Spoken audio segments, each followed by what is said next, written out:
Laptop ಕ್ಯಾಮ್ರಾಗಳು ವಿತರಣೆ ಆಗ್ತಾ ಇದಾವೆ.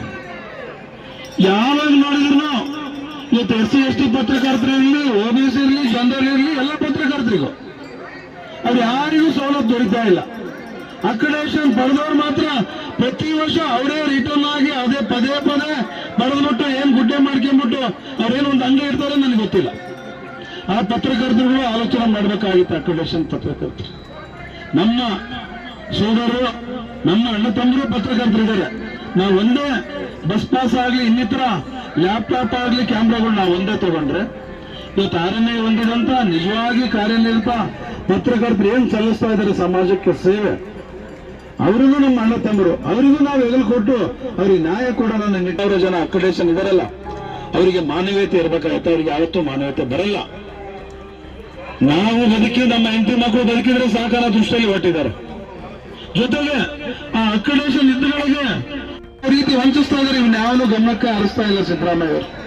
ಈ ಒಂದು ವಿಚಾರದಾಗೆ 15 ಬಜೆಟ್ ಮಂಡಿಸಿದ್ರು ಸಾಮಾಜಿಕ ಅಧಿಕಾರ ಅಂತಾರಲ್ಲ, ನಿಜವಾಗಿ ಇವರು ಸಾಮಾಜಿಕ ಅಧಿಕಾರರಲ್ಲ.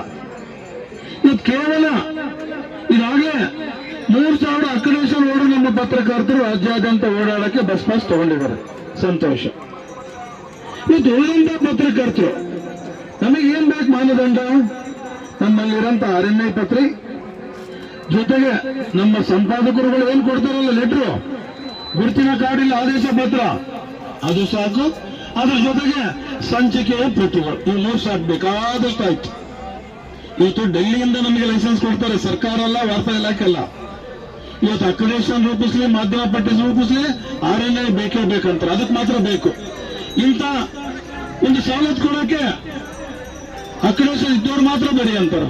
ಇವತ್ತು ನಾನು ಬಹಳಷ್ಟು ವರ್ಷದಿಂದ ಅಬ್ಸರ್ವ್ ಮಾಡ್ತಾ ಇದ್ದೀನಿ, ತಾವೆಲ್ಲ ನೋಡ್ತಾ ಇದ್ರಿ.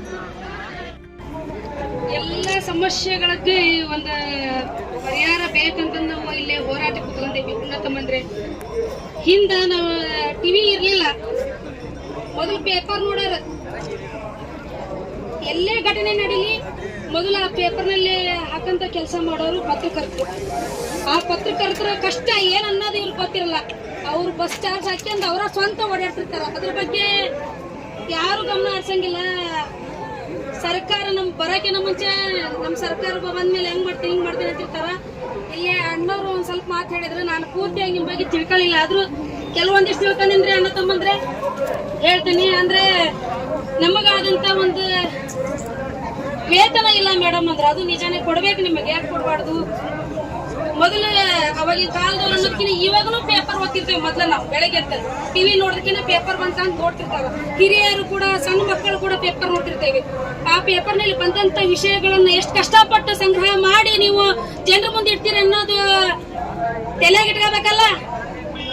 ಒಂದು ಸರ್ಕಾರ ನಡ್ಸಕತ್ತೇವೆ ಅಂತಂದ್ರ ನಮ್ಮ ರಾಜ್ಯದಾಗ ಏನ್ ಸಮಸ್ಯೆಗಳದಾವು, ಯಾರಿಗೆ, ಯಾವ ಜನಾಂಗಕ್ಕ, ಯಾವ ಒಂದು ವರ್ಗಕ್ಕ, ನಾವ್ ಯಾವ ವೃತ್ತಿ ಮಾಡೋರಿಗೆ ಏನ್ ಕೆಲಸ, ಏನ್ ಒಂದು ಸವಲತ್ತನ್ನು ಒದಗಿಸ್ಕೊಡ್ಬೇಕು ಅನ್ನೋದು ಸರ್ಕಾರ ನಡ್ಸೋರಿಗೆ ಎಲ್ಲ ಗೊತ್ತಾಗ್ಬೇಕು. ಅದನ್ನ ಸವಲತ್ತನ್ನು ಒದಗಿಸ್ಕೊಡ್ಬೇಕು. ಹಿಂಗ್ ಹೋರಾಟ ಮಾಡಕ್ ಬಿಡಬಾರ್ದು ಅನ್ನೋದು ನನ್ನ ಅನಿಸಿಕೆ. ಹೆಚ್ಚಿಗೆ ಮಾತಾಡಕ್ ನಾನು ಇಷ್ಟ ಪಡಲ್ಲ, ಹೆಚ್ಚಿಗೆ ಭಾಷಣ ಮಾಡಬಾರ್ದು. ನಿಮ್ಮ ಕಷ್ಟಗಳನ್ನ ಆದಷ್ಟು ಬೇಗ ಪರಿಹಾರ ಮಾಡ್ಕೊಡ್ಬೇಕು. ಆದಷ್ಟು ನಾವು ಸಿದ್ದರಾಮಯ್ಯ ಸಾಹೇಬ್ರಿಗೆ ಹೇಳ್ತೇವಿ. ಸಿದ್ದರಾಮಯ್ಯ ಸಾಹೇಬ್ರ ಗಮನಕ್ಕೆ ಬಂದಿಲ್ಲ ಅನ್ಸತಿ. ಯಾರ ಸಚಿವರು ಯಾರು ಬಂದಿದ್ರ ಆದಷ್ಟು ಬೇಗ ಸಂಬಂಧಪಟ್ಟಂತ ಸಚಿವರು ಯಾರಾದ್ರೂ ಬಂದು ಇಲ್ಲಿ ಭೇಟಿ ಕೊಡ್ರಿ. ಇಷ್ಟು ಹೋರಾಟ ಮಾಡಕ್ ಅವಕಾಶ ಮಾಡಿಕೊಡ್ಬೇಡ್ರಿ. ಅವ್ರ ಬೇಡಿಕೆಗಳು ಏನು ಆದಷ್ಟು ಬೇಗ ಈಡೇರಿಸಿ ಅಂತ ಹೇಳಕ್ ಇಷ್ಟಪಡ್ತೀನಿ. ಇಲ್ಲೇ ಬಾಜು ನಮ್ಮ ರೈತ ಸಂಘಟನೆ ಹೋರಾಟ ನಡೀತಾ ಇದೆ. ಪ್ರತಿಯೊಬ್ಬರು ನಮ್ಮ ಅಧಿಕಾರ ಒಂದು ಹಕ್ಕ ಒಂದು ಕೇಳಾಕತ್ತೇವೆ ನಾವು. ನೀವು ಅಧಿಕಾರದಾಗ ಇದ್ದಾರ ಆದಷ್ಟು ಬೇಗ ಪರಿಹಾರ ಮಾಡ್ರಿ ಅಂತ ಹೇಳಕ್ ಇಷ್ಟಪಡ್ತೀನಿ. ಸರ್ಕಾರ ಯಾರ್ದೇ ಇರ್ಲಿ, ನಮ್ಗೆ ನಮ್ ಜನ ಮುಖ್ಯ, ಜನರ ಕಷ್ಟ ಮುಖ್ಯ.